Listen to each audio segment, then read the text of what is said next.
Hello everybody, this is Refresh and I'm here to build a second Zendikar Rising pre-release sealed deck because we were not able to do pre-release in person during the Zendikar Rising release. If you check the description box below, you'll see links to the first deck as well as the games that we're going to play them against each other.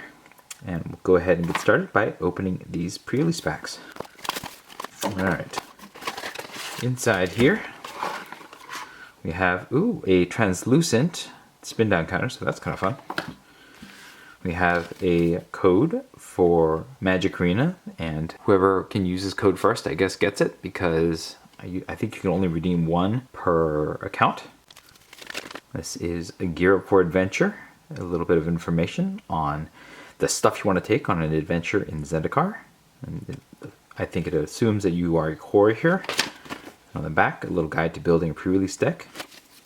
We have our promo rare here. This is Kaza Royal Chaser, a card divider, and our 6 packs of the Zendikar Rising. Go ahead and open these up and start seeing what's inside before we build our deck.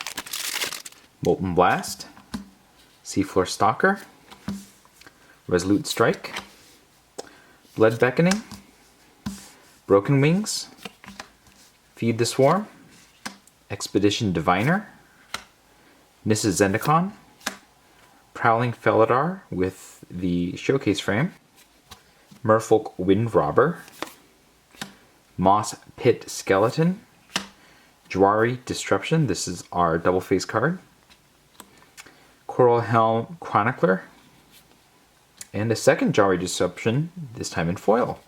We also have an island and one of these double face helper cards. Then we have a Seafloor Stalker, a Tazim Raptor, Ardent Electromancer, Tajuru Brightblade, Oblivion's Hunger, Dauntless Survivor, Canopy Bailoff, Tuk Tuk Rubblefort, Makindi Ox, Glacial Grasp, Allied Assault, Skyclave Pickaxe, Sulindi Vision, this is the double face, Ashaya Soul of the Wild, Plains, and an Angel Warrior token. Then we have another Resolute Strike, a Sneaking Guide, a Deliberate, a Kazindu Stomper, a Blood Beckoning, Spare Supplies, Guldraw's Mucklord, Murasa Brute, Nimana Sky Dancer, Cunning Geyser Mage, Iridescent Horn Beetle, a Windrider Wizard, a Moss Pit Skeleton number 2, Kazandu Mammoth, a Forest, and a double face helper card. We have a Negate, a Mesa Lynx, a Tito Peak Ambusher, a Blood Price, a Jiraga Visionary, a Cleansing Wildfire, Cunning Geyser Mage, Seagate Banneret, Spare Supplies, Scale the Heights, Kargan War Leader, Shadow Stinger, another Jwari Disruption, and a Thieving Sky Thief, and a Mountain, and an ad card. And then we have a Cliffhaven Sellsword, Scavenged Blade, Field Research, Core Celebrant, Territorial Scythe Cat, Oblivion's Hunger, Expedition Diviner, Skyclave Squid with the showcase treatment, Canopy Bailoff, Tuk Tuk Rubblefort, Windrider Wizard, a Murasa Root Grazer, a Black Bloom Rogue, this is the double face. We also have a Skyclave Shade in the showcase form here, a Swamp, and a double face help card. Finally, we have a Smite the Monstrous, Synchronized Spellcraft, Cascade Seer, Farsight Adept, Broken Wings, Subtle Strike, Makindi Ox, Dreadworm, Canopy Bailoff, Akum Hellhound in the showcase format, Fireblade Charger, Journey to Oblivion, Murasa Sproutling, and a Full Art Crag Crown Pathway. This is the double face card here. And Plains, and then a tip card. believe that is all of our packs. Not to also forget that we have this Kaza Royal Chaser right here. Now we're going to take a look at our different options here. Journey to Oblivion is fantastic. We'd gladly play that. Makindi Ox, I think we might play if we are in the landfall deck, but I'm not high on that. Farsight Adept is playable in the party deck. We have Smite the Monstrous, which I don't know goes in the main board, but it'll go in the sideboard. The Core Celebrant could be played in a party deck or a cleric deck. And Cliffhaven Sellsword is strictly for warriors and or party decks. We have a Seagate Banneret, which I guess is kind of like this Cliffhaven Sellsword right there. And then the Mesa Lynx is, I guess, a defensive card. I don't know how I feel about that. It seems like it's pretty useless here. Resolute Strike is a warrior card with equipment abilities here. I'm not too excited about this trick, but maybe it can get played. The Allied Assault is a party card, could get played here. We have the second Makindi Ox, Tazim Raptor. I like this decently. You can bounce a land back to our hand, especially if it's one of those double face lands. So would be happy to play this. The Prowling Felidar is good in a landfall deck, but I don't know that we have a landfall deck here. Another Resolute Strike for warriors, and overall I do not think white is very good. I think Journey to Oblivion is probably the best reason to play this. Maybe this will be a decent support color. I mean, we also have the Kargan War Leader if you want to play a warriors deck, but I don't know that we have enough warriors either, so we'll put this over here. Let's take a look at blue.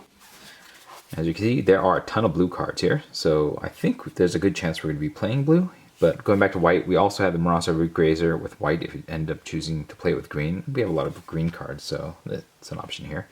Cascade Seer is fine in a party deck or in a wizard deck. We have another wizard with the Windrider Wizard, so these two play together well. This I generally play as a 3-mana 2/2 with flying that can also let you loot on the casting of instant sorceries and wizards, so that's pretty cool.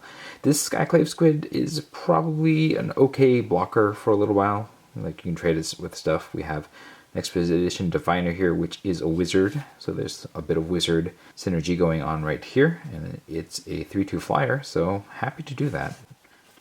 We have Field Research, which is an alright draw spell. Sometimes you can kick it to draw the extra cards, so that's cool. We have a flying 2/1 that can steal a card, and you know, it's not bad here. We have all these flyers going on, so maybe we can play that. Jawari Disruption, I think we can just play it as a free spell that can counter everything once in a while, so happy to play this. Cunning Geyser Mage, another wizard. This one has the bounce capacity, which I like a lot. Negate, which is strictly sideboard, another Windrider Wizard. Just makes me think that this wizard thing is coming along. Another Cunning Geyser Mage. Deliberate is alright, I guess. Sometimes you want that. Celindy Vision is just an easy, just played in any blue deck. Glacial Grasp could get played. I mean, you know, with all these wizards going around, maybe this is something that'll work. We'll put it back here. Sleepfloor Stalker is a rogue, and I guess it's a party payoff card, but you know, with all the wizards, I'm definitely going to get -2. I don't know that this is good enough to get played, but we can definitely keep it in mind as a party sort of card. We'll play the next Jawari Disruption. And the Coralheim Chronicler, another wizard. This one I think is just decent because it can get you a kicker card from the batch of cards, should you have one. I don't have a lot of kicker in this particular set here, but you know, 3/2 that can sometimes draw you a card is not bad. Another Jawari Disruption, I'll play them all. The Wind Robber, I don't know that this is what we need in this particular deck, but we could play it, I guess, if we need a 1/1 that can get in once in a while. Another Expedition Diviner, I like that. And another Seafloor Stalker. If there's anything that's going on with blue, there is an embarrassment of riches in terms of the cards here. There's so much wizard synergy going on that they cover the top end pretty well, and then the bottom end is a little bit on the weak side. So that's where we are trying to find some help. Maybe we just have to Jawari Disruption things, but I think that this is a pretty strong mix of cards for blue, and I'm fairly certain we're going to play it. I don't know if we're going to play this with Kaza Royal Chaser, because this is very specific in terms of the kind of card that it is, but it is a wizard card, so there might be some synergies there, so we're almost certain to play blue. With black, we get a Dreadworm, which is, I guess, a kind of landfall card. Not super psyched about how expensive this is. We have the Subtle Strike, which is alright. I guess it's a trick. The Skyclave Shade is pretty good, I think. It comes back from the graveyard to the battlefield every once in a while, stronger, and so I do like this. The Black Bloom Rogue would go into any black deck, not because it's a rogue per se, but just because it is a land that can be a rogue. I don't like Oblivion's Hunger very much at all, unless we're playing the counters theme, which we have some Moss Pit Skeletons and some stuff in green that may get counters. We have another rogue here. Maybe we're playing rogues and then it'll work out. But I think that would have to be happening here. Blood price is probably a little too pricey, a little too slow. The Sky Dancer I think is alright. It's a rogue, and it causes my opponent to mill. There is some sort of black and blue play here with rogues, but my blue is a bit weaker on rogues here. And then a 2/1 flyer that can flash in and do that is not bad. I mean, I'd be happy to play that. The Goldraz Mucklord is one of the counter payoffs here. I don't know that I'm excited to play this card though. Blood Beckoning, I guess, is a way to get more cards back from your graveyard. That's a card draw that I think I like better than Blood Price. Not playing the Oblivion's Hunger. Feed the Swarm is removal. I don't want to play too many of them, but yeah, black seems a little short on cards. It's definitely a thin color here. We don't have a lot of options. It could bolster blue. I guess it could also bolster green if we want to play both these Moss Pit Skeletons, because these aren't bad as far as cards that are kicker and counter friendly, but not sure about this. Red, if we choose to play red, and you know, there may be a wizard sort of theme going on here to do so. The Fireblade Charger is pretty good, I think. We also have Akum Hellhound, which is an aggressive landfall card. Synchronized Spellcraft, I guess playing one of these once in a while is not so bad, especially if you can have the party benefit. We do not like the Tuk Tuk Robofort. It's a 0/3 defender with reach, and then it gives your creatures haste. I don't know if I like that. I don't know that I'm loving the Scavenge Blade here. It does equip to a creature when it comes to the battlefield, but I guess it's better than the Tuk Tuk Robofort. Cleansing Wildfire works well with the Akum Hellhound and nothing else. This is a decent warrior. This is a decent way to get your little guys through, but not amazing. We are not really into these Tuk Tuk Roboforts. Ardent Electromancer may be the best creature we've seen so far with our group of cards here, and Molten Blast I guess is alright. Probably the best of these cards. Red does not look like a very good color here. Even if we were to play with blue for the Wizards, we just have Get This Kaza World Chaser, and this is not that great with what we have going on in our pack here. It's also just a 1/2 with Flying and Haste, and so like reducing the cost of our spells once in a while is not going to make things amazing here. So don't think we're going to play red. Seems very unlikely. Now taking a look at green, the Sproutling I think is pretty good, especially if we're playing a kicker thing, so that's great. The Abanic Baloth is good with landfall. Broken Wings is sideboard. Yeah, another Baloth. It's pretty good with landfall. Scythecat also good with landfall. The Scale the Heights is one of the counter things. I think this could play with the black, but I don't know that this is what we want. It's kind of expensive, kind of slow. We'll see. Dragon Visionary, would be happy to play that. It is also Wizard, plays well with the Wizard theme here. Then we have Kazandu Mammoth, also a landfall card, so maybe there's some sort of landfall thing going on here. This is a payoff for counters, and I don't know how many counters do we have. Maybe we're getting counters on the Scythecat. A Marasa Brute is just a dude. This is not what we are looking for. I think unless we're playing party really hard. Kazandu Stomper, I think, is a way to get the landfall thing going on again, so happy to play this with Team Landfall. Ashaya is just strong, can also power out all your stuff. Would gladly play that. Skyclave Pickaxe is okay. I guess it does the landfall thing and turns any of your creatures into a landfall creature, so that's a thing. Another Canopy Baloth. A Dauntless Survivor. I think you kind of just want to play because you need low drops, and my choices here seem really thin on low drops, so kind of want to play that for that. Probably the same reason we play the Tajir Blightbraid. And the Zendikar, I don't think we need this, especially with all the other 4-drops that we have. This is a way to bounce the lands and re-trigger landfall as an option. But green seems really strong. Happy to play green. We have a couple spare supplies, which I don't think we are looking to play. So I think the obvious thing is just pair green and blue are two best colors and then ignore the rest of these. I think there is an argument to maybe play black, but it's not really great. And the rest of these, I don't think that we're really in the running. I guess red is the thinnest with white over here. We do have a way to potentially splash red with the Crack Crown pathway, but we won't play that unless we have to. And again, I don't know that anything here is going to be all that compelling for us either. Alright, let's take a look at what we can make out of blue and green. I don't think I'm going to be playing Negate in the main board, but we seem a little stacked on threes. We might cut these Sleeve Floor Stalkers and maybe also the Squid and the Wind Robber, but we'll see. Okay, we are not going to be playing any of these, I don't believe.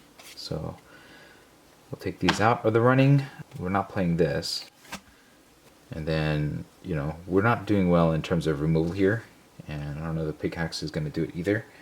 But there could be something going on here. So let's count our cards and see what else we need to cut. 25 creatures. So we have to make 5 cuts in order to make this deck work. We're not really doing the counter thing, so I think the Horn Beetle can go. Probably don't need Deliberate here. We have lots of threes. I think we can cut the Stalkers. And then we just need to make one more cut. I don't really want to cut anything on this bottom end here because that is how we're going to survive till we can cast our threes. But I think we can cut the Wind Robber because it plays the least into what we're trying to do with this deck. Mainly my opponent doesn't really matter here, and we don't really do much in the way of party. So the Blightblade, the Daunted Survivor, the Skyclave Squid, and the Thieving Skydiver are going to be the ones that are going to hold the ground.